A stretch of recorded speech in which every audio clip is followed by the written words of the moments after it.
এবার চোখ রাখবো মেদিনীপুর লোকসভা কেন্দ্রের দিকে। কেননা আপনারা জানেন গত দুদিন আগে ইতিমধ্যে কিন্তু প্রধানমন্ত্রী নরেন্দ্র মোদী বঙ্গ সফরে এসেছিলেন।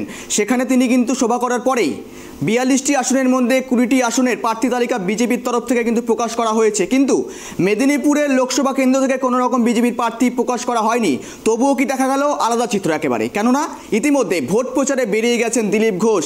এই নিয়ে একেবারে জল্পনা তুঙ্গে। কেননা ইতিমধ্যে মেদিনীপুর লোকসভা কেন্দ্র থেকে কারোর নাম বিজেপি কেন্দ্রীয় তরফ থেকে এখন পর্যন্ত ঘোষণা করা হয়নি। আর এই মুহূর্তে আমরা দেখতে পাচ্ছেন ট্রাইব টিভির পর্দায় দিলীপ ঘোষ সরজমিনে একেবারে রাস্তায় বেরিয়ে পড়েছেন ভোট প্রচারের উদ্দেশ্যে। কিন্তু কেন এই ভোট প্রচার?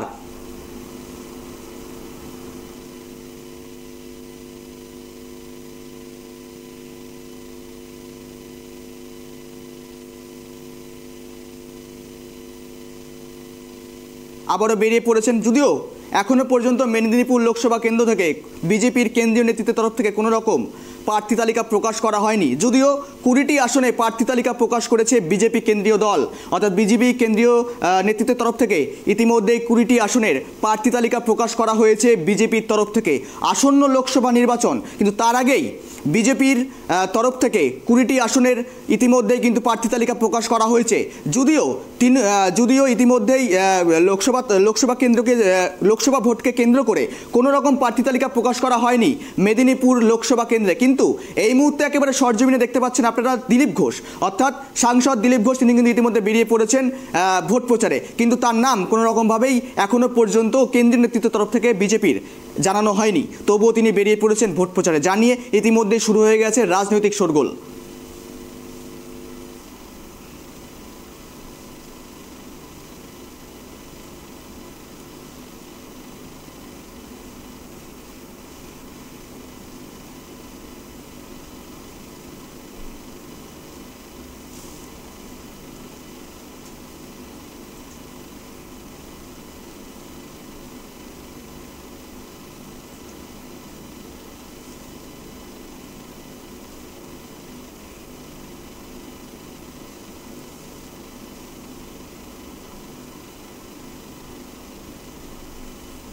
আপনারা দেখছেন মেদিনীপুর শহরে ভোট প্রচারের সাংসদ দিলীপ ঘোষ। যদিও কেন্দ্রীয় বিজেপি নেতৃত্বের তরফ থেকে 20টি আসনে ইতিমধ্যে প্রার্থী তালিকা প্রকাশ করা হয়েছে, কিন্তু আলাদা চিত্র দেখা গেল মেদিনীপুর লোকসভা কেন্দ্রে ইতিমধ্যেই প্রার্থী তালিকা ঘোষণা করা হয়নি। তবুও সরজমিনে একেবারে রাস্তায় বেরিয়ে ভোট প্রচারে বেরিয়ে পড়লেন দিলীপ ঘোষ। এই বিষয়ে ইতিমধ্যে শুরু হয়েছে রাজনৈতিক শোরগোল। আর এই সমস্ত বিষয় নিয়ে আমরা একটু জানার চেষ্টা করবো। আমাদের প্রতিনিধি ফোন কলে জুড়ে রয়েছে ত্রয়ন। ইতিমধ্যে রাজনৈতিক মহল থেকে উঠে আসছে বিতর্ক। কেননা এখনও পর্যন্ত মেদিনীপুর লোকসভা কেন্দ্রে বিজেপির তরফ থেকে কোনো রকম প্রার্থী তালিকা প্রকাশ করা হয়নি। তবুও মেদিনীপুর লোকসভা কেন্দ্রে রাস্তায় সরজমিনে বেরিয়ে দিলীপ ঘোষকে দেখা যাচ্ছে ভোট প্রচারে তিনি বেরিয়েছেন। এই বিষয়ে কি জল্পনা ছড়িয়েছে? গৌরব, গতকালই কিন্তু আমরা এই বিষয়ে একটা আভাস দিয়েছিলাম বা আমরা বলার চেষ্টা করেছিলাম আমাদের ট্রাইব টিভির দর্শকদের, যে কোথাও একটা যারা এই মুহূর্তে দাঁড়িয়ে এক্সিস্টিং সাংসদ রয়েছে তাদের প্রায় প্রত্যেকেরই নাম মোটামুটি ঘোষণা হয়ে গেছে। লোকেশ চট্টোপাধ্যায়ের নাম, সুভাষ সরকারের নাম তাদের ঘোষণা হয়ে যাওয়ার পরেও বিজেপির প্রাক্তন রাজ্য সভাপতি দিলীপ ঘোষ, তার নাম মেদিনীপুর থেকে কেন ঘোষণা করা হলো না, এই নিয়ে একটা জল্পনা কিন্তু অবশ্যই তৈরি হয়েছিল। এবং আমরা কিন্তু গত দুদিনের প্রধানমন্ত্রী সফরেও কিন্তু দিলীপ ঘোষকে আমরা দেখতে পাইনি, বা দিলীপ ঘোষ সেখানে ছিলেন না। তিনি খড়গপুরে বা তার মেদিনীপুরে তিনি এখনো যেখানকার সাংসদ, সেখানেই কিন্তু তার বিভিন্ন ধরনের যে সমস্ত রাজনৈতিক কর্মসূচি তার মধ্যে তিনি আটকে ছিলেন। সেই জায়গায় দাঁড়িয়ে আজকেও গতকাল এই ঘোষণা না হওয়ার পরেও কিন্তু তিনি তার যে জনসংযোগ, সেই জনসংযোগ কিন্তু তিনি চালিয়ে যাচ্ছেন।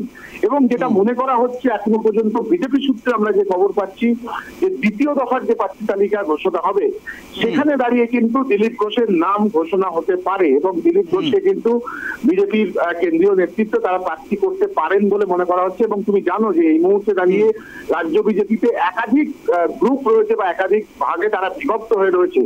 সেখানে দাঁড়িয়ে কোথাও একটা কোনো কারণে হয়তো দিলীপ ঘোষের সাথে ভুল বোঝাবুঝি বা কোনো একটা বিষয় তৈরি হয়েছে, সেই জায়গা থেকেই দিলীপ ঘোষের নাম প্রথম প্রার্থী তালিকায় 195 জনের যে প্রার্থী তালিকায় পশ্চিমবঙ্গ থেকে যে 20 জন সেই প্রার্থী তালিকায় রাখা হয়নি।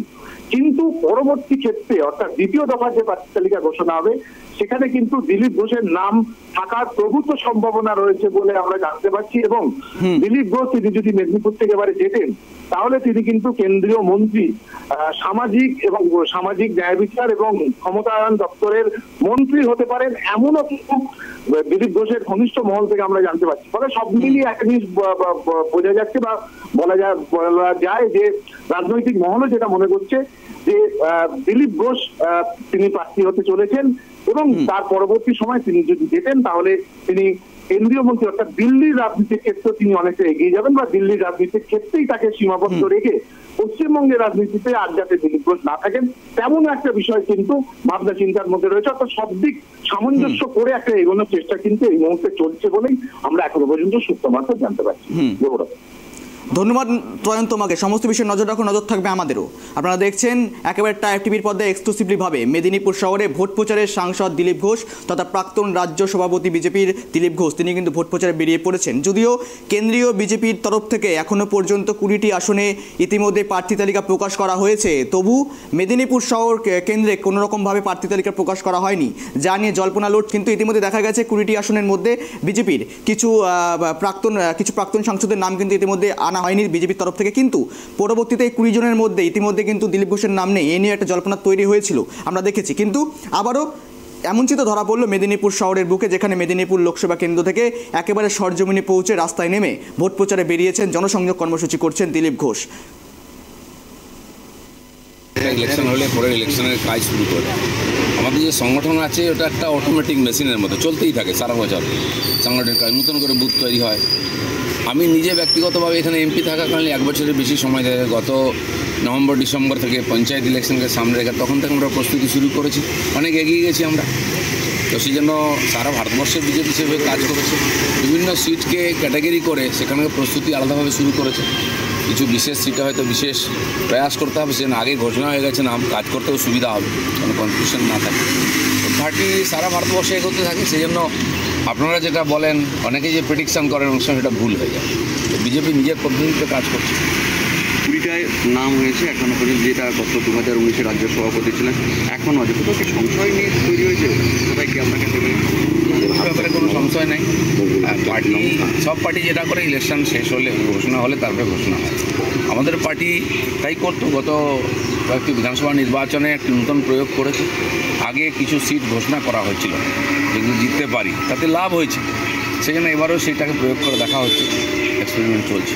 মোদিজি গতকাল পরিবারতন্ত্রের বিরুদ্ধে বলেছেন, সেখানে শুভেন্দু অধিকারীর পরিবারেরই আরেকজনকে টিকিট দেওয়া হয়েছে। দেখুন, যে পরিবারের লোকেরা রাজনীতি করে আসে তারা ওখানে প্রতিষ্ঠিত রাজনীতিবিদ, মানুষ তাদের চায়, তো তাদেরকে দিতে হবে। তারা আমাদের পার্টিতে আসার আগে থেকে ওখানে প্রতিষ্ঠিত রাজনীতিবিদ, তাদের একটা বেস আছে, সমর্থন আছে, তো তারা দিলে জিতবে। আর এমন লোককে পার্টি টিকিট দেবে যে জিতবে, সেইভাবেই চলে এসছে। অনেকেই এসছে আমাদের পার্টিতে বিভিন্ন পরিবার থেকে, তারা কংগ্রেস থেকে বিভিন্ন পার্টি থেকে শুরু করেছিলেন, তাদের আমরা নিয়েছি। তো তারা জনপ্রতিনিধি ছিলেন, থাকবেন। তাহলে পরিবারতন্ত্রকে কি পুনরায় স্বীকৃতি দেওয়া হবে না? স্বীকৃতি নেই, যে জিতে আসছে তাকে তো জিতাতে হবে। আমরা কোনো নতুন পরিবারতন্ত্র তৈরি করি না।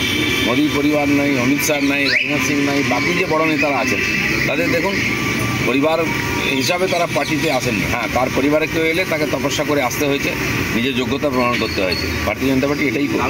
লোকসভা নির্বাচনে সবথেকে যে সমস্ত পাশাপাশি জেলায় যদি ধরি যে সমস্ত সাংসদরা রয়েছেন, তার মধ্যে সবথেকে সক্রিয় জনসংযোগ থাকে আপনারা, সেটা অস্বীকার করার কোনো জায়গা নেই। তাহলেও বলি, প্রধানমন্ত্রী এসেছেন পাশের জেলাতে, আরও বেশ কয়েকদিন, দুদিন ধরে নিজের এলাকাতেই রইলেন, কোনো জায়গাতে দেখা গেল না। কেন মনে হচ্ছে যেন দীপদা একটু অনেক দূরত্ব রয়েছে? না, এর আগেও আপনারা দেখুন গতবারের পার্লামেন্ট ইলেকশন, অ্যাসেম্বলি ইলেকশন প্রচার হয়েছে, অনেক নেতারা এসেছেন। আমি তখন তো প্রেসিডেন্ট ছিলাম, তখন সব জায়গায় যাইনি, কারণ পার্টির একটা সিস্টেম আছে, সবার কাজ থাকে।